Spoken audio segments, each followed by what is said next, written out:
Hello everyone, it's TheCanadianWifier here. As you can see on your screen, there is an OU match today, and the opponent's team looks a little strange. But everything on that team is a niche threat right now in OU. Zapdos can actually come in and benefit from rain quite well. Landorus is not really a niche threat, it is a threat. Yanmega, huge threat. Look at my team, what wants to take a hit from Yanmega? Not much. He obviously has the Ferroratris for the spinning and the hazard. He has Breloom, because Breloom is a piece of crap, and it's overpowered. Not overpowered, it's just annoying as fuck. Quite honestly, if there's one Pokemon that right now I would say please leave, it would be Breloom. It wouldn't even be Terrakion. Terrakion's kind of fun to use. Breloom's just whatever. He also has a Kyurem. So I'm just using a Mundio. Looking at his team, I figured, I'm like, okay, he might lead off with Fortress, get the rocks. He might lead off with Zapdos, Volt Switch, maybe Landorus. No, he has a Breloom. He's going to be the guy who leads Breloom. And because of that, I'm going to lead off with Landorus. And this is kind of a mistake turn one, but looking at my team, I figured I would need everything, and if there's something that goes to sleep, I would rather have it be like, it still has a use. It can still intimidate while it's asleep. So I let my Landorus go to sleep, as I send out my Amoonguss, which is a hard counter to every Breloom ever in the world. So I'm just going to put something to sleep. And I did not, as much as I wanted to put a threat to sleep, I really can't, because I didn't want this thing setting up hazards all over my butt. And on top of that, because I put him to sleep, he's not going to be able to set up hazards himself, or he's not going to be able to spin away my hazards if I get a chance to set them up. Anyway, we double out. I go into T-Tar, he goes out into Zapdos. I go with the CB Pursuit, as he doesn't do much with T-Bolt, and as he tries to switch, I kill him, and he's gone. So the bird is gone, and I'm up to a quick 6-5 lead. Unfortunately, he goes right out into his Landorus, and I'm going to have to switch out into my reliable Rotom Wash form, as he just crits me with a U-turn. So that's fantastic. That's absolutely fantastic, right? I mean, my reliable Rotom Wash form is now basically useless. I stay and try to get the Willow, and I missed the Willow. So Breloom should not be a threat right now, but it is still a massive threat because it's not burned. Anyway, I'm gonna go in here, get the Intimidate off, switch right back into my Amoonguss. Do you see a pattern, ladies and gentlemen?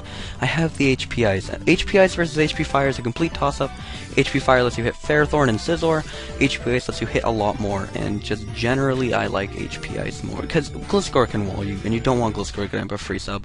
Ferrothorn, you can always switch it. I don't know, it's a toss-up like I just said. Anyway, he's gonna go into the Kyurem, and he's gonna lock, well, I don't see lefties, and I do not see Life Orb. So he is either Choice Locked or Expert Belt. And I'm gonna switch in my T-Tar, because I'm pretty sure he's Choice Locked, and I get critted with the Ice Beam. So I was gonna go for the Crunch or the Pursuit or something, and get some big damage off him. No, I get critted and my T-Tar dies. So at this point I'm like, well, I don't even know what I can do to you anymore at this point. I think that might be game. I'm gonna go for the Smackdown, predicting the Landorus to come in and also not wanting to miss Stone Edge. I know it'll do a decent amount, but I didn't think it would do 35%. You're a Landorus, and I had the Intimidate. What are you doing, Terrakion? Not in Ubers yet. Come on, seriously? That was a Smackdown, and it did like a third to Terrakion's counter. Anyway, switch out into Cloud Paw on his Cloud Paw, as he U-turns out into Kyurem, locks himself into Earthquake, or Outrage, and this allows me to go into my threat and smack down the Kyurem into the ground. Here is a crucial play in the match. I think that as long as I can live a hit, and I can kill this thing off, I have the game. And then I remember, I was expecting to live with like 10% maybe, and then I remember Rock Resist Flying. I'm like, oh, right, that did nothing. If he was Specs with Speed Boost, I think he could have won if he got the flinch.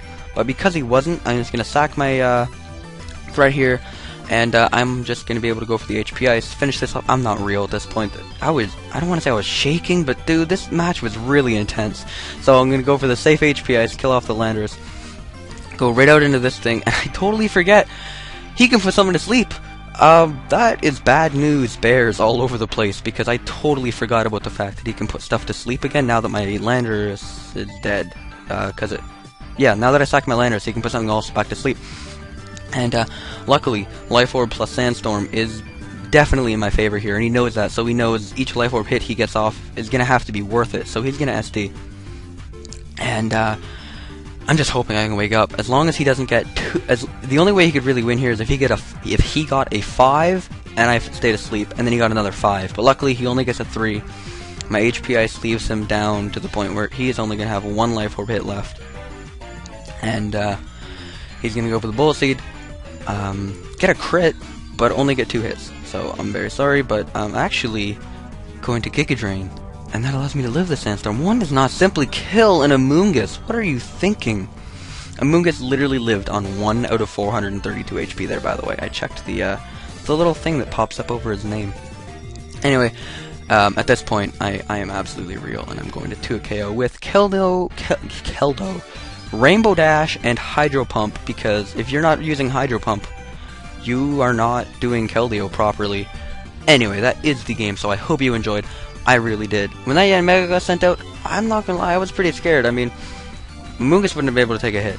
Keldeo would have been outsped by the time it could come in and get off an attack.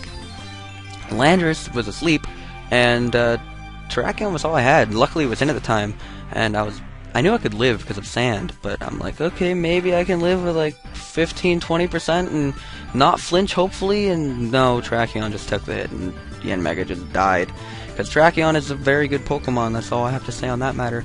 Anyway, like I was saying earlier about the Stealth Rock and the Landorus going to sleep, if I had Stealth Rocks up this game, everything would be so much easier. That's kind of what Stealth Rock does. It just gets residual damage on everything, making it so much easier to kill.